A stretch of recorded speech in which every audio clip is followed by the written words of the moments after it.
Hello again, and welcome back to Feelin' Feline, a podcast where we talk about what it's like being in our 20s in the 20s. For today's episode, I am so excited, by the way, to let you guys know that I'm going back to weekly episodes.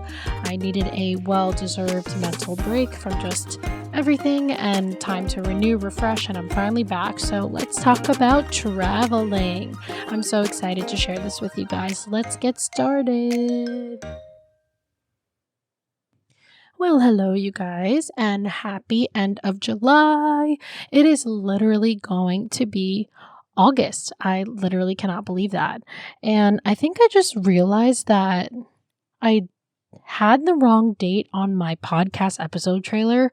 It is literally the 29th today, and now I feel like checking, so now I'm kind of concerned.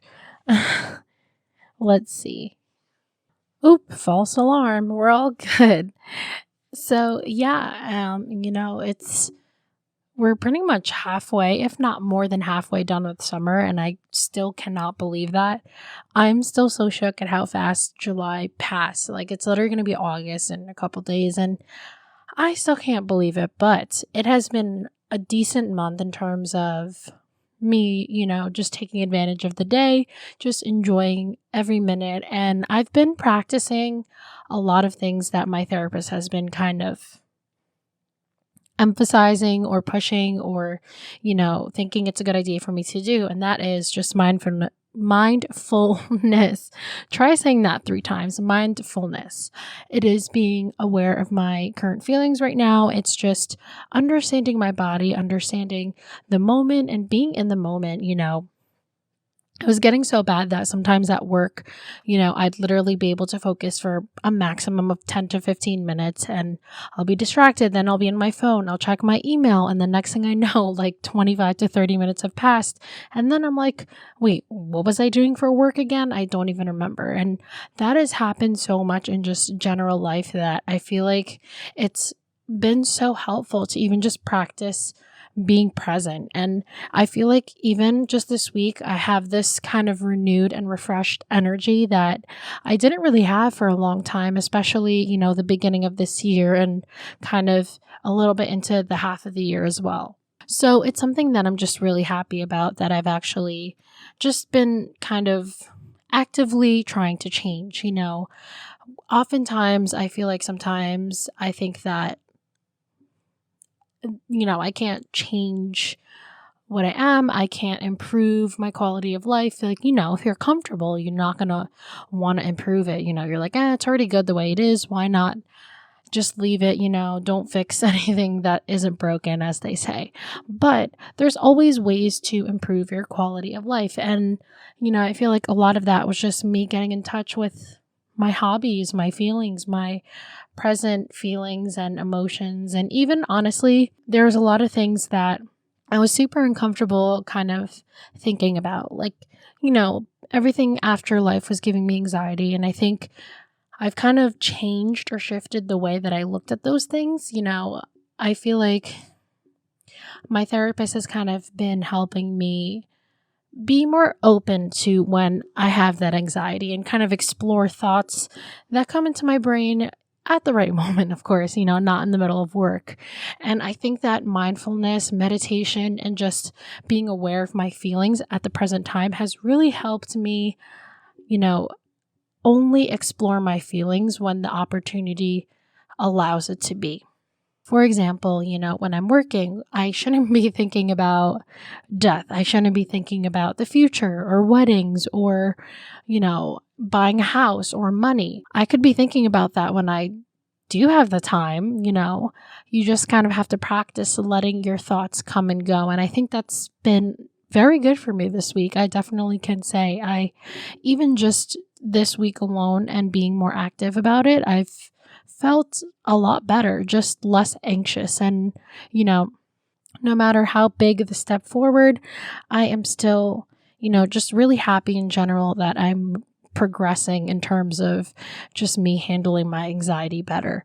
And I will forever be grateful for my decision to finally have therapy and finally learn that through therapy. And I'm just in a much better mental headspace this week. So I know I went on off a little side topic, but I'm really happy about it. I wanted to share it with you guys and continue to share my journey with therapy and self-awareness and mental health, and still continue to constantly talk about it, especially in our 20s. It's such a big, I wouldn't say taboo, but I feel like it's not looked at upon as something important, especially because there's so much more important in our lives too.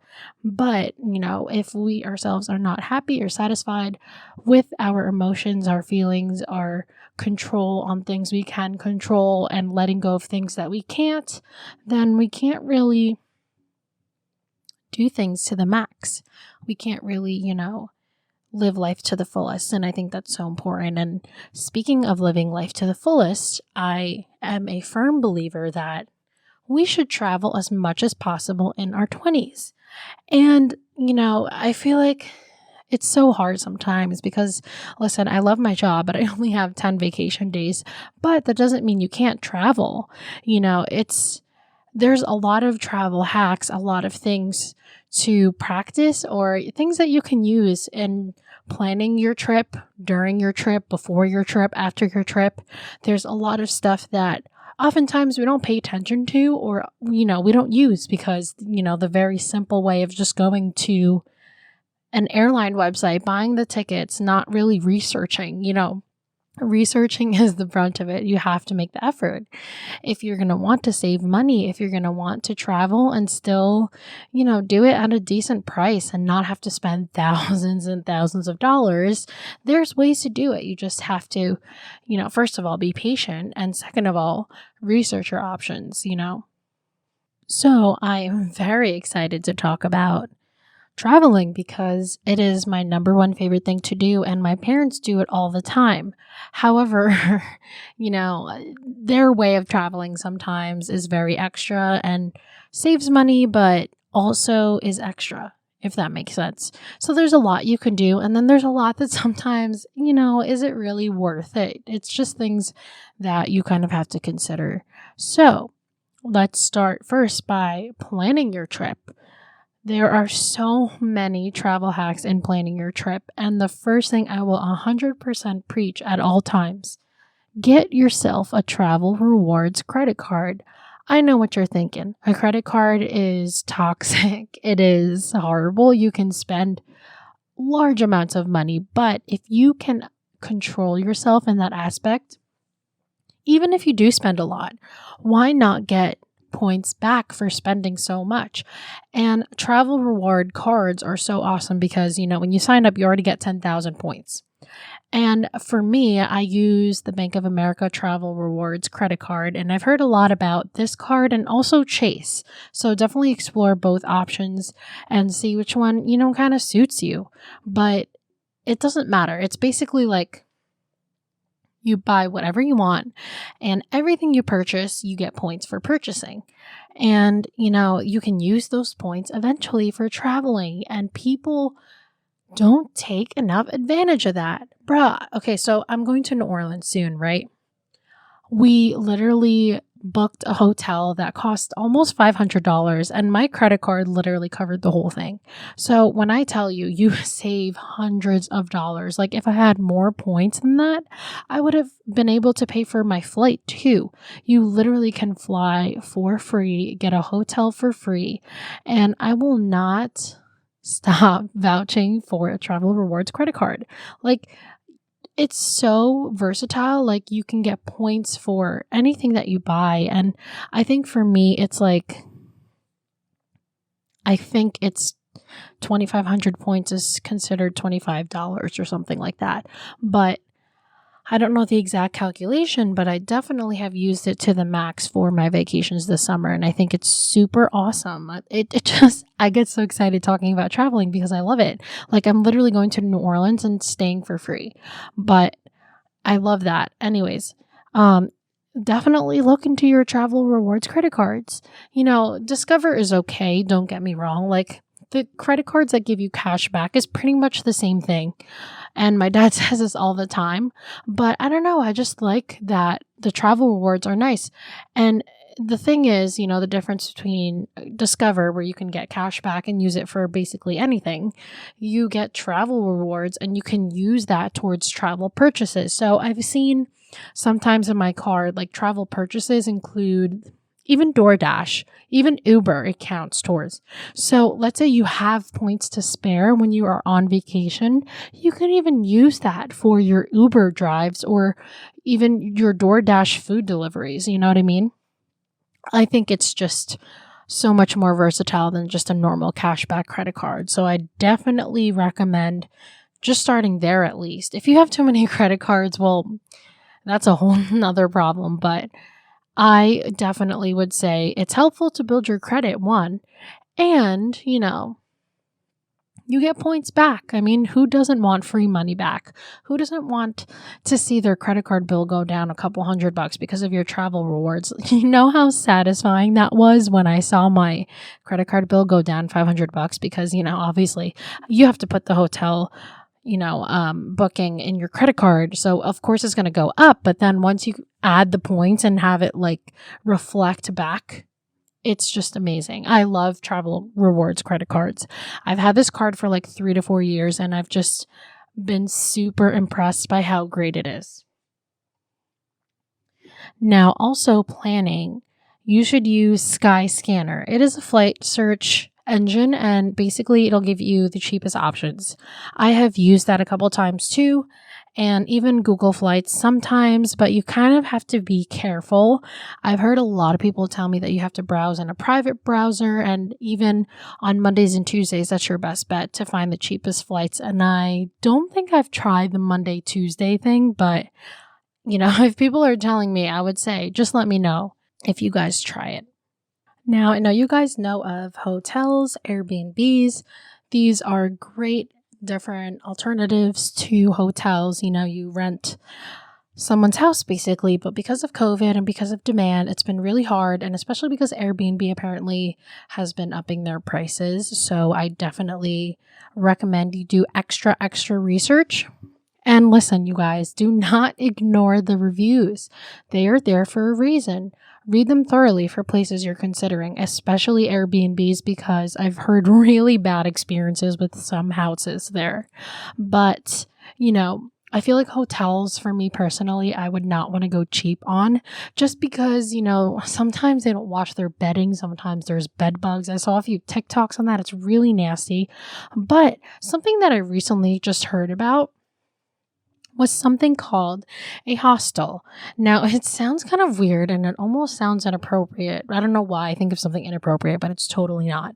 It is a type of hotel. It's a type of place where you stay, but for different circumstances. So, they have volunteer work. They have paid work sometimes that, you can do their work, and to kind of give back to you doing their work, they offer free accommodation and free food.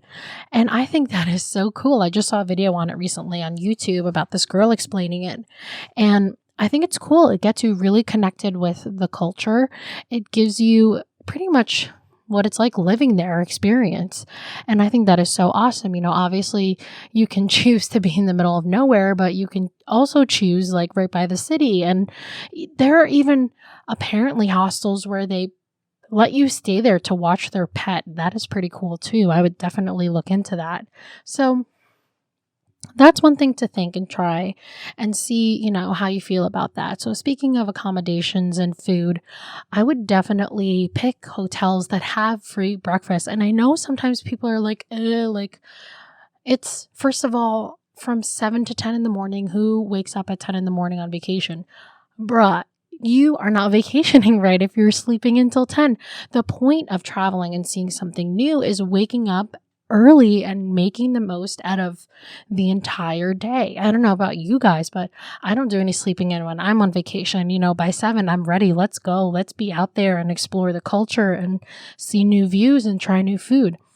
And that is why it is awesome to have free breakfast at a hotel. Let me tell you guys a story. And this is not just a more than, it's not just a one-time thing. Me and my sister, we raid the breakfast buffet station. Literally, my parents purposely would pick hotels with free breakfast. And listen, how great of an idea is it? Because you can wake up early, get super full on breakfast, and not have to eat too much, for the rest of the day. That's kind of what we thought about it. So me and my sister, especially when we'd go to Florida for Disney World, it was so crazy. I'm telling you, we would go to the breakfast buffet stations and have 3 or 4 plates to ourselves. I know that is so bad, but the food there was so good. Especially by Disney, they would have Mickey Mouse waffles. I will never forget that. They had Mickey Mouse waffles. I would put fruits on it, Nutella, some butter, some syrup sometimes, whipped cream. Oh my God, just that for breakfast is already more than enough for me. Well, I can't have that now really because of my diet, but until I reach my, weight goal.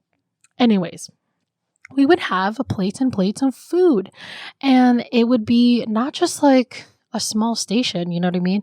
It would be extravagant sometimes. And honestly, cereal, eggs, bacon, sausage, bagels, waffles. There was a lot actually. And believe it or not, a lot of hotels actually offer this. And although it's a little expensive, a little bit more money out of your wallet, it is free breakfast. So imagine going to IHOP, right? My family of 5, that'll probably cost us $86 in one breakfast sitting. For the hotel, it could be $80 extra for 4 nights altogether, and that's breakfast included.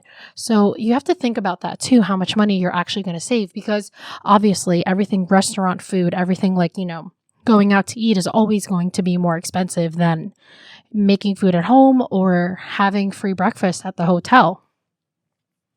And think about it, you don't need anything super extravagant for breakfast. Honestly, breakfast everywhere is kind of the same thing. I mean, no, not really, but it's still, on days that you don't want to have breakfast or even you're not ready to get up yet.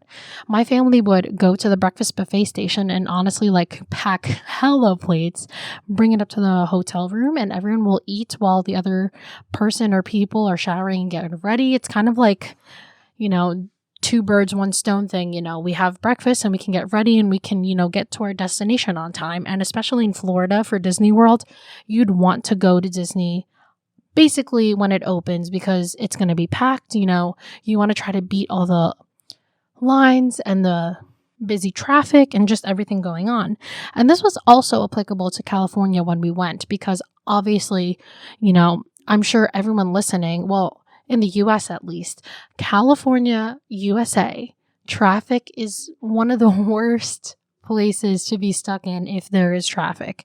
And it's horrible.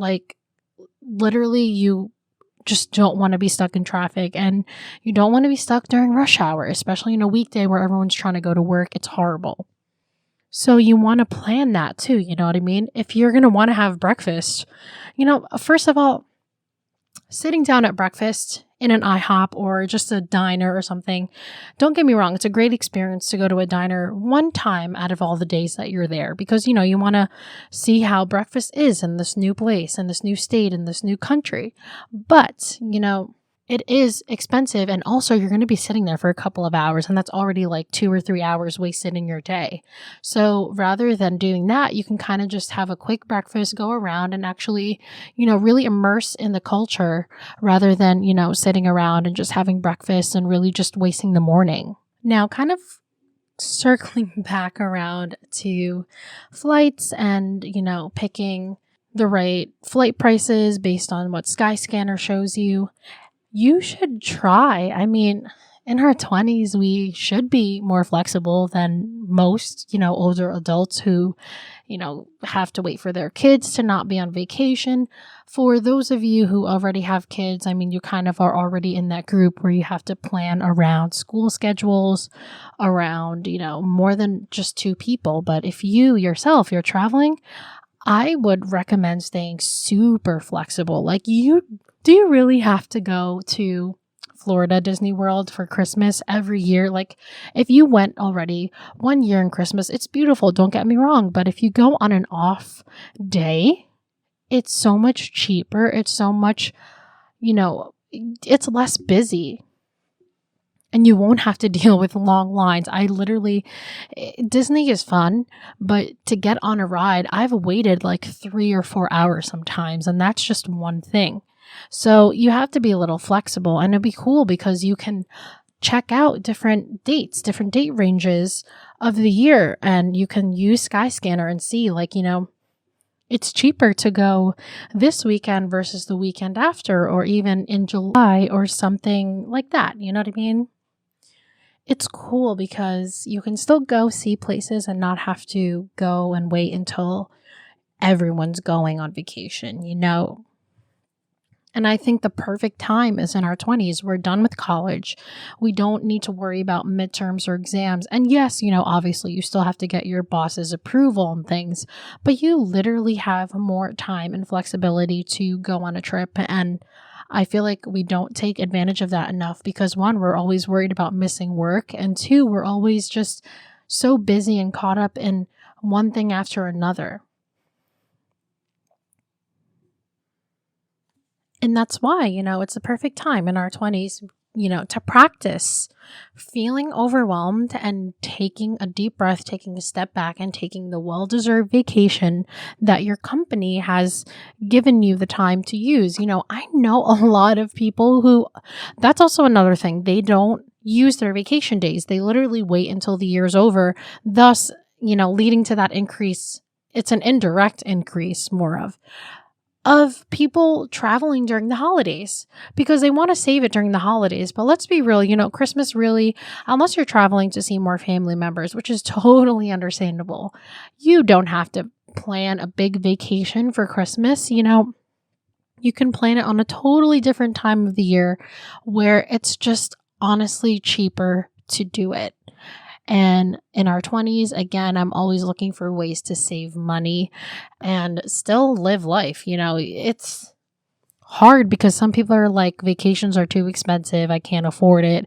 We're basically paying off our loans and all these different loans and mortgages and car payments and a lot of other things that already are building up versus our semi-low salary. So I can understand why people are so iffy to travel, but not to get all corny, but life is so short. And next thing you know, 10 years have passed and you haven't taken a single vacation.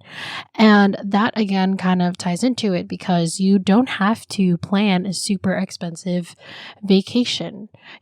I live in New Jersey and there's so many different places in just New York alone, in just Pennsylvania, that is so beautiful for views, for hiking, for camping, for zip lining. There's a lot of stuff to do. And even, me saying this right now on this recording, I completely am just not taking advantage of what's nearby. Literally 10 minutes from me is like hiking center. There's different trails, there's different canoeing things you can do. And I still have yet to try it, It's things like that. It's very cheap and very, I guess as CEO would say, cheap thrills. It's really fun and very memorable. You can always do it whenever you feel like escaping. You don't have to plan such a humongous, extravagant trip. It can be just even hiking and really just kind of decluttering, getting off social media and even just going on a hike. It's just really nice. And even camping, in Pennsylvania, the Poconos is an obvious one from New Jersey at least, but there's a lot of places that you can even just go and camp out, not really be in the busy lifestyle that you've had for so long. And I think that is so awesome. We definitely don't take enough advantage of what's close to us, what's nearby. That's also something too, you don't have to spend so much money. And kind of tying into that, okay, now we're talking about the process before you go on a flight. So before I even talk about what you can do in places when you get there, let's talk about for a minute some travel hacks in terms of getting ready, because getting ready is so freaking stressful.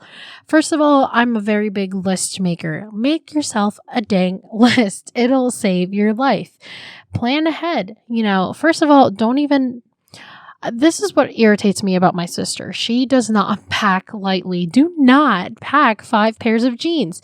A normal human being can wear their pair of jeans at least twice without it being like nasty. So I'm saying maybe pack smarter in ways that you can wear your shirt and kind of design it in different ways, or rock different combinations of your clothes. You don't have to pack a new outfit for every single day. My sister literally is like that. But definitely pack at least, in preparation for what weather might force you to change. You know what I mean? That can be something as small as rain, just bring a sweater, a light sweater. And that's another thing. You don't need 2 sweaters, 2 rain jackets. Bring just one. Literally, wherever you go, no one's going to really remember. First of all, you're just traveling there, right? You don't live there. People aren't going to remember you in the next 48 hours. So pack lightly. You don't need all that stuff. And definitely, at least with toiletries, get the travel size stuff. Those are the really obvious ones. But in terms of just packing and really just kind of making the most of all your stuff, do not pack your precious items. When I had to go to the Philippines when I was 14, my dad literally told me, he was like, do not bring anything expensive. Do not even bring your iPod Classic. Yes, I had an iPod Classic at the time, and I still have it, side note. But don't bring your crazy expensive stuff, because who knows, in a lot of the popular towns and cities, and even just sometimes in Santorini, when my family went to Santorini, someone tried to take their stuff, or tried to get them to, take their purse and go through their cash. Even that small thing is a lot. So don't bring your precious items. One story I can tell you to at least maybe stop you from bringing super expensive necklaces, earrings, jewelry, etc. My mom had a gold necklace in the Philippines, and she was literally holding my hands across the street, and a motorcycler just drove by and pulled it from her neck, literally took it from her while he was on the motorcycle. How crazy is that? First of all, that takes some serious finesse to do that. But that's what I'm saying. Your most precious items could be gone like that in a quick blink of an eye. So just leave them behind. You really don't need to be looking so crazy expensive when you go on vacation. That's really not the point of it, right? You want to go and explore the culture, be one with a new place, get in touch with yourself, clear your head, It's not so you can go and dress up somewhere else and continue to just not be yourself, That is the point. This is a totally new environment, new people. And yeah, just leave all that stuff at home. So yeah, you made your lists, you're ready to go, you're packed, you made your last minute list that you're going to have to put away the day of, your contacts and things, and you're ready to go. So just another thing that I say, before you go to the airport and fly, even if it's a couple hours, you're going to be bored. And I would definitely say to at least remember to download some songs or something, or some podcasts, or whatever you want to listen to, Feelin' Feline. No, but even just some books or pre-downloaded things that you don't need the Wi-Fi for. Literally 9 times out of 10, I forget that there is no Wi-Fi on the airplane, and I don't have anything to do but listen to the only 5 songs that I have downloaded on my phone, and it gets really irritating. But if you're like me, I just pass out, by the way. Literally, as soon as the plane turns on, I am out. My sister makes fun of me all the time, but whatever, I just sleep through the whole flight. It's the opposite of motion sickness, when something's moving, someone gets sick, I literally just pass out and sleep for the whole time. It's happened so many times, the whole flight I'll be sleeping. But I've found that downloading things beforehand, at least if you're bored and have nothing to do, it's really helpful. And yeah, that's definitely something I do quite often before a flight, at least, or trying to remember to. So that's just pre-flight things. And okay, woo, you're on the flight and you're ready to go. All right, perfect. So now you're at this new place. You already have your hotel settled. You're ready to go and be in touch with the culture. Now, travel hacks when you're already there. I am a big fan of doing things for free. And it is very easy to do in a totally new place. You don't have to plan events and things that you want to do that cost so much money. It is very easy to get so excited and just keep planning things. Like, for example, let's say you're going on a cruise and you plan so many extra events that you forget even to just sit out on the pool, soak up the sun and really enjoy the views. Oftentimes, I feel like people don't really, use museums, use parks, use just general views, and they would rather go there and go shopping, go buy things and try super expensive places. You don't have to go to a super expensive place to really understand culture. You know what I mean? Obviously you can go for a fancy dinner and really just enjoy your vacation, but your whole day doesn't have to cost money. You definitely don't have to Uber to go from one place to another if it's only 2 miles away. That's one thing I'm saying. Obviously, if it's nighttime, take an Uber for goodness sakes, get back safely. But if it's so nice, why not enjoy the views and really soak up the environment, the fresh air, and just walk to your destination? That is just so awesome. First of all, you get your mini exercise for your vacation, but also you just get to be outside and, not be stuck in a car half the time when you're, moving from one place to another. So even just walking will save you a lot of money and also help you get fit, And I always go back to food because obviously food is so important in one's culture. But do you guys ever notice how lunch menus are always cheaper? Always. They're always cheaper. That is a great time to go big. If you're going to spend or eat a lot, definitely, besides having breakfast at the hotels, save your big meal for lunch. And then at dinner, have something small because obviously dinner prices spike up and you shouldn't be eating a lot super close, late at night anyways. But it's better that way because not only is everything a little less expensive, but, they have happy hours, at least in the US. I don't know how it works in other countries, but they do have deals during the day at certain hours. And if you can wait a little, speaking of happy hour, if you can wait a little till happy hour, you'll have a lot of discounted prices as well, which is why I, again, definitely say, find a hotel with a big breakfast and then go hard for breakfast. That way you're filled up until happy hour. And speaking of food, I am always saying that you should try to cook at home instead of going out to eat. When you're traveling a lot, it's cool to go to the local markets and see what you can pick up and maybe look up a different recipe and try to cook it and see how good it comes out. It's really cool, if you're trying to save money as well, because think about it. The amount of time you take cooking something, preparing something, and eating it is a lot cheaper, at least. Let's say, I don't know, just an example, you spent $15 at the supermarket. That meal that you made probably costs $25, you know what I mean? And that's just me being general. Even a steak or something, it's sometimes better. And if you're a person who wants to try the food, of course, save a couple meals to go out and eat, but you really don't have to be going out to eat at every single meal. You know what I mean? Maybe even once a day, you have a home cooked meal or prep something that you can just quickly eat, whether it's at night, have a light meal at night after eating a huge lunch and breakfast, or even just a snack or something. And this kind of also ties in with drinks. When you go out, obviously you want to try the drinks, but you can, and this applies even to your hometown. Let's say you want to get a Bud Light that costs $8. A 6-pack literally costs $8, just to give general examples. But you could find really good BYOB places and kind of buy liquor on your own, and you can have your own 6-pack at your own time. And honestly, even at the hotel, if you really, really want to drink, why not do it at the comfort of your hotel? You don't have to worry about traveling back. And first of all, you're in a totally new place, and you don't have to spend extra money to get back because you're too drunk to either drive your rental car or too drunk to even do anything at all. And, kind of tying back to snacks and food, you can carry snacks. You can go to the market and grab a bunch of snacks that you can just have with you, at least when you're walking around. So that way you're not extremely starving, because obviously, when you go to a restaurant, when you're starving, you're more inclined to buy more things and spend more money.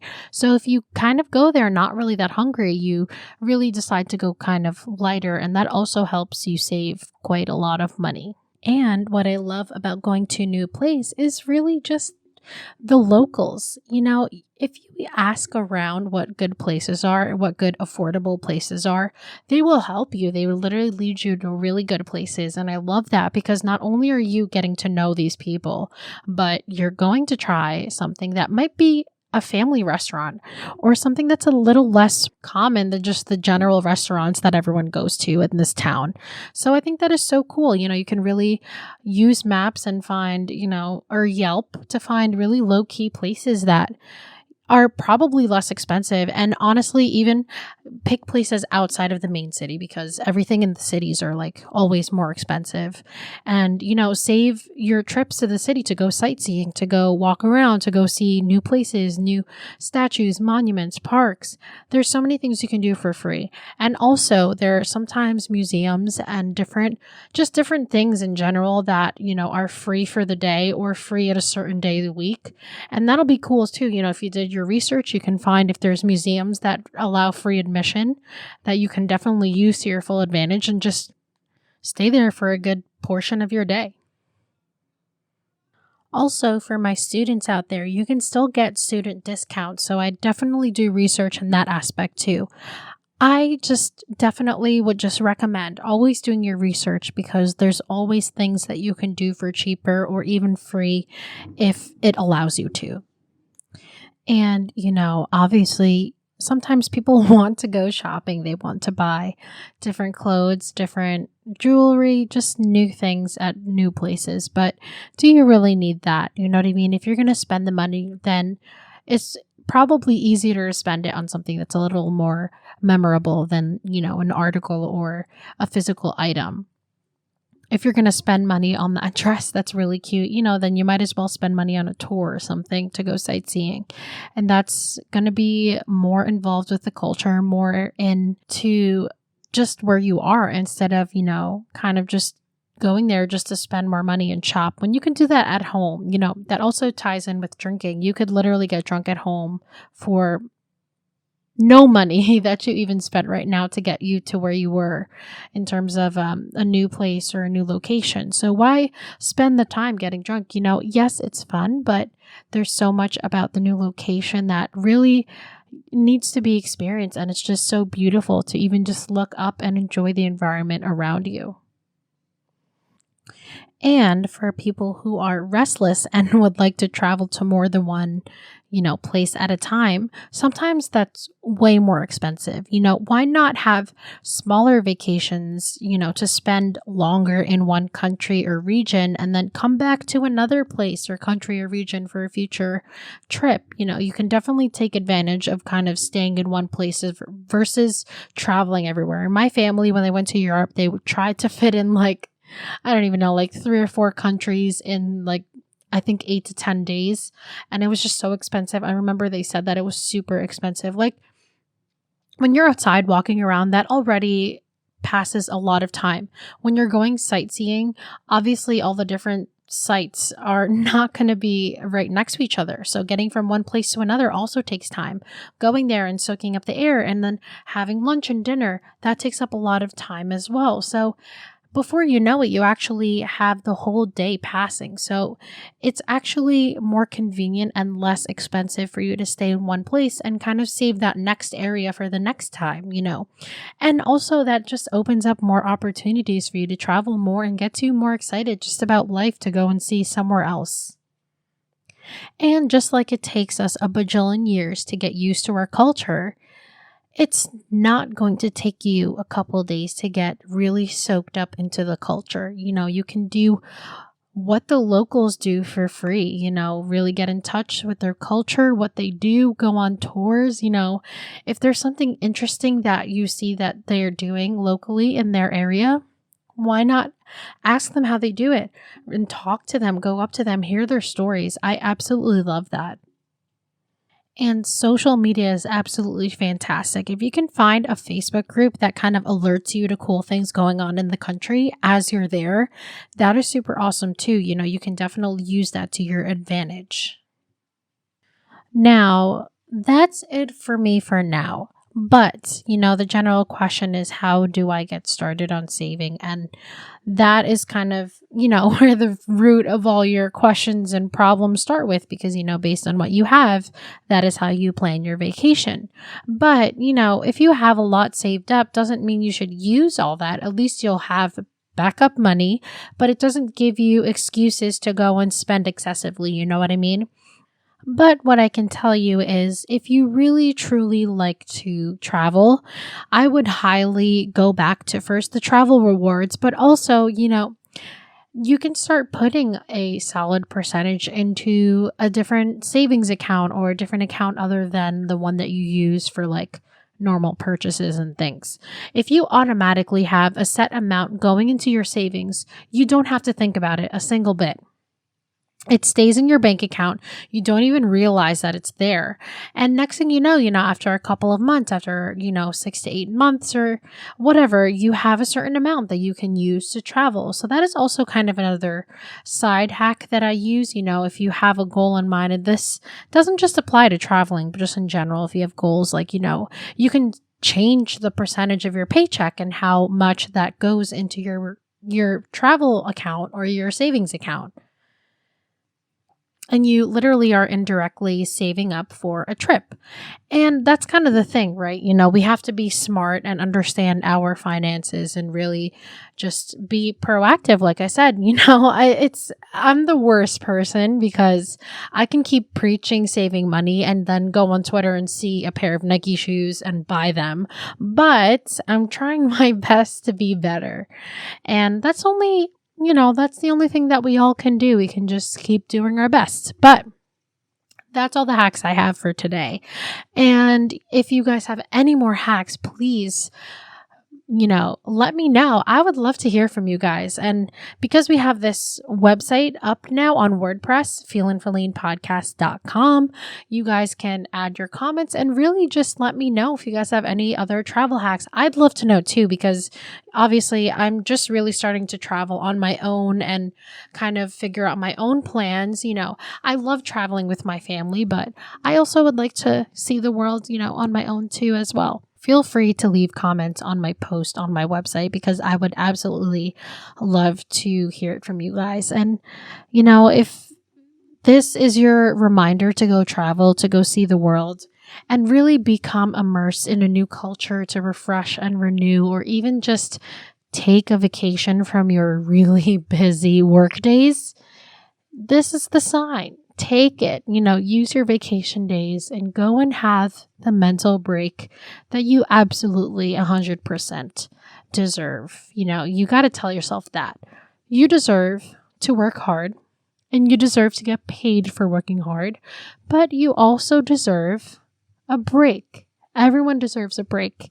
And if we start practicing that early, we can create new memories and continue to refresh ourselves every now and then, because that's such an important aspect of our lives that we really shouldn't ignore.